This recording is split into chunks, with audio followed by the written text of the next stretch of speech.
Oke, kita balik lagi di Mom and Kids dan saat ini udah sesi penutup. Tapi masih ada pertanyaan nih Mbak Jahan. Kalau misalnya nih orang tuanya itu dia dua-duanya sibuk kerja kan, orang apa ayahnya sama ibunya. Nah, kayak gimana sih cara mereka untuk membantu anak mengelola emosinya? Sedangkan kan jarang ketemu karena sibuk kerja tadi. Nah, gimana tuh Mbak? Lagi-lagi emosi itu kan apa yang ada dalam diri orang ya gitu. Pemicunya biasanya ketika ada stres. Berarti yang bisa diminimalisir bukan emosinya tapi stresnya gitu. Yang bisa memicu berbagai emosi yang ada yang dirasakan seseorang gitu. Jadi meminimalisir stresnya misalnya dengan walaupun waktunya pendek tapi berkualitas gitu. Eh, Letakkan handphone tapi bisa ngobrol panjang lebar sama anak apa yang terjadi seharian gitu. Bisa diajarkan bagaimana merespon yang tepat ketika misalnya ada kondisi tertentu di sekolah. Em, Kalau memungkinkan bisa mengurangi aktivitas. Sudah kerja sampai jam 5 atau jam 6 ya, kalau bisa kerjanya nggak usah dibawa pulang juga lah gitu.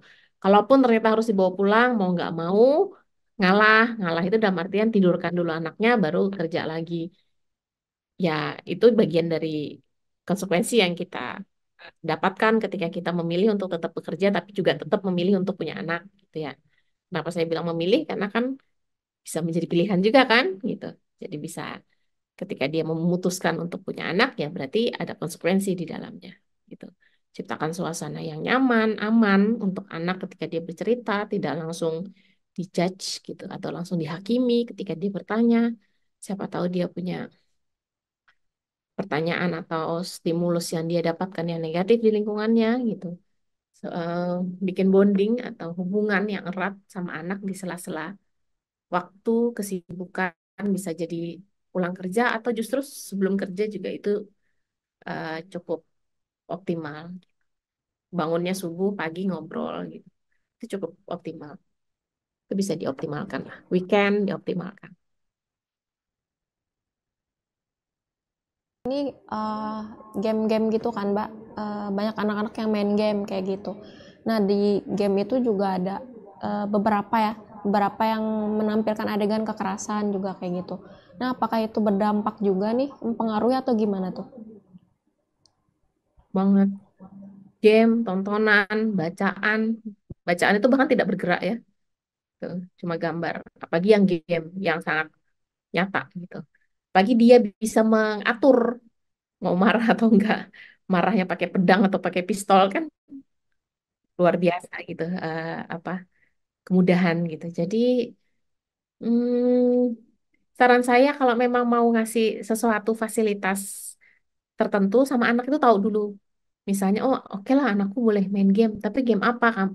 Orang tua yang seleksi. Oh, aku pengen anakku suka baca, bacaannya diseleksi.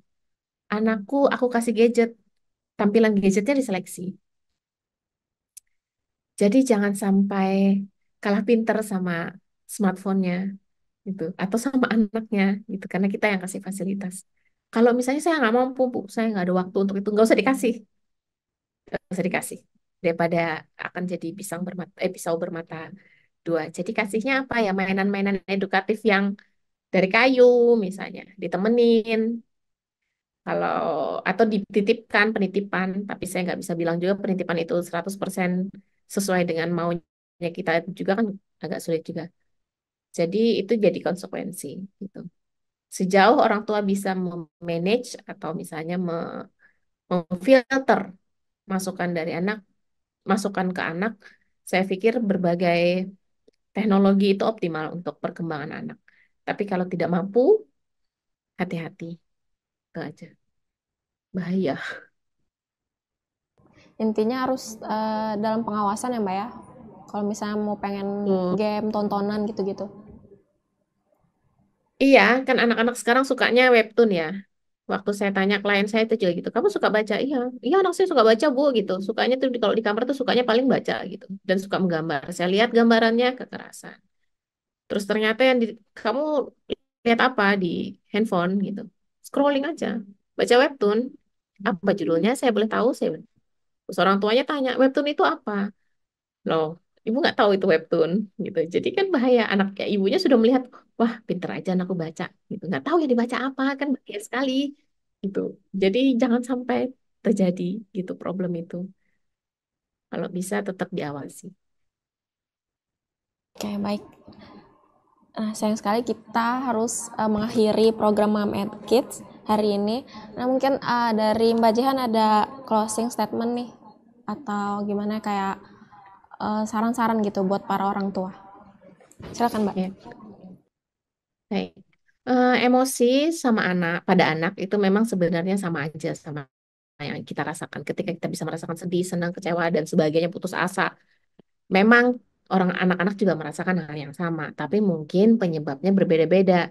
Kita mungkin putus asa ketika kita mau diberhentikan bekerja.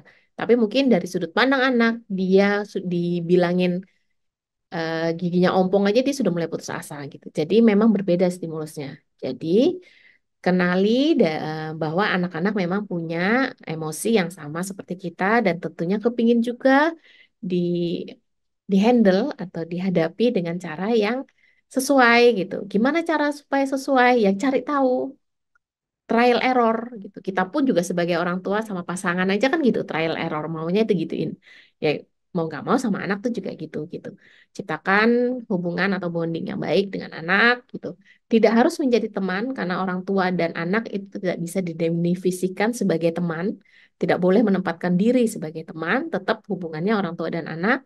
Tapi pastikan anak merasa aman dan nyaman ketika dia harus bercerita, ketika harus dia membahas sesuatu, bahwa dia percaya tempat yang aman untuk dia bertanya justru orang tuanya, bukan orang lain, bukan Google, bukan teman-temannya, atau mungkin eh, bukan hanya guru di sekolahnya gitu. Tidak juga harus 100% guru di sekolahnya. Kalau bisa jadi orang tua yang bisa menjawab semua pertanyaan anak. Fasilitasi anak seoptimal mungkin sehingga anak berkembang secara optimal, tapi ingat ketika memberikan fasilitas, orang tua juga terlibat penuh di dalamnya. Tidak cuma kasih, tinggal gitu. Karena memang itu jadi pedang bermata dua itu tadi. Mudah-mudahan ketika orang tua juga selesai problemnya di masa kecilnya dan juga pribadi yang matang sebagai orang tua sehingga bisa membantu anaknya hmm, apa ya mengarungi kehidupan dengan pribadi yang juga matang. Jadi sebelum bisa membantu anak mendapatkan kepribadian yang matang, harapannya orang tua matang dulu ya. Gitu. Gimana caranya? Ya harus cari tahu dulu berarti orang tuanya, bereskan dulu problem orang tuanya, baru bisa bantu anak.